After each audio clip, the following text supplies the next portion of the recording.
And then we get to make a decision as to how we want to follow through on it, how we Right. want to respond to it. Right. So you could totally give in to it, ignore it, push it away, Hmm.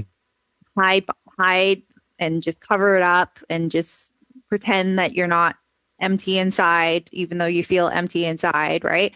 Or Yeah. you can totally say, okay, I hear you. I see you. I, yeah, like it's like I can smell it. It's in my body. It's like in my memory now. Now I want to make this, I have a response.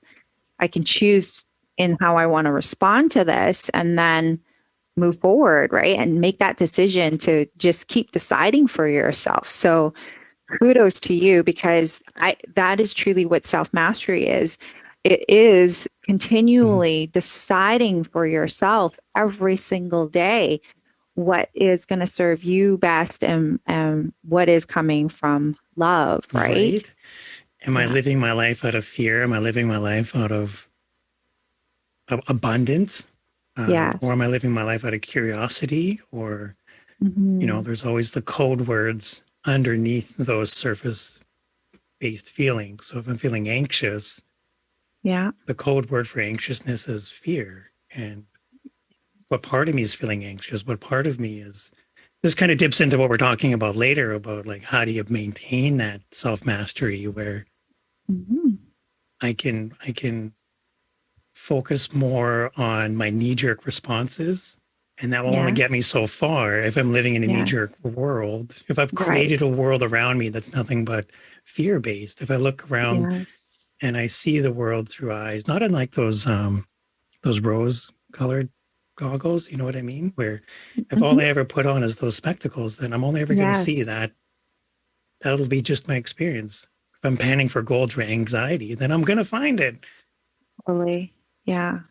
And you had actually brought up like, at the beginning, Hmm. even before you kind of you made the decision to address your addiction, you like your I guess your fear response was, oh, okay, let's try to better myself. Let's take this Dale Right. Carnegie course, right, and see if that helps, right? And I thought that that was so interesting because so many of us do that, right? We take courses in hopes to help us feel better and feel more motivated and feel more Right. inspired. But at the end of the day, what truly works is going deep, going within, right? And that's Going beyond that exactly surface.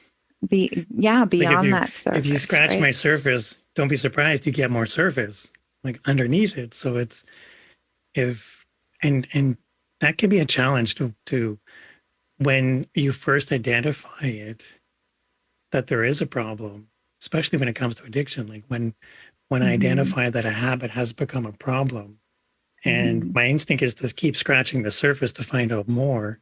Eventually, I'm Yeah, going to start asking those questions that are so deep that I don't have the capacity yeah, to get to that solution. I don't have the capacity to find what's right. If I don't know yeah, what's right and I only know what's wrong, this is where reaching out for help can be a huge thing. Admitting, tapping out, like phoning a yes, friend, reaching out to my friend yes, Vanessa, asking how she's doing. Like yes, there's more to it than just staying inside my head. And that's what I had done and grown accustomed to totally, for yeah, quite some time. And I filled that, I tried to fill that void through other things like courses, yes. buying an iPad, buying a pair of shoes. I don't know. Like, and these things are not fulfilling. I've come No. to discover the only thing that fills spirit is spirit. Yes, yes, right. Which addresses why your spirit is so lively and you've totally allowed it to come through, right?